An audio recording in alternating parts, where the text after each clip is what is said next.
अस्सलामुअलैकुम नाज़रीन, JN news HD के साथ मैं हूं नाइला भट्टी। नजर डालते हैं आज की अहम खबरों पर। मलिर कराची से नवाज सरगानी की रिपोर्ट के मुताबिक लेजेंड लॉयर्स ग्रुप मलिर के उम्मीदवार बराए लाइब्रेरियन नदीम अरशद एडवोकेट के कागजात नामजदगी जमा करवाए गए, जिसमें भरपूर तादाद में वकला और कारकुनान ने शिरकत की। इस मौके पर नौमंतखब खजांची हाई कोर्ट बार हुक्म हाकिम Ali sir advocate supreme court ने शिरकत की और इन्हें मुबारकबाद भी दी गई।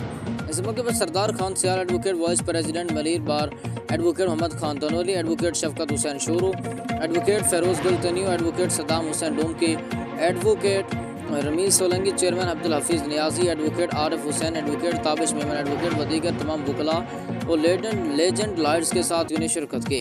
लेजेंड लॉयर्स के मलिर बार के तमाम मेंबरान ने नदीम अरशद को भारी अक्सरियत से कामयाब करने की दरख्वास्त की। नदीम अरशद नौजवानों की फलाह बहबूद में बढ़ चढ़ कर हिस्सा ले रहे हैं और लाइब्रेरी को डिजिटलाइज महाना की बुनियाद पर लेक्चर प्रोग्राम रखने का तहैया किया गया।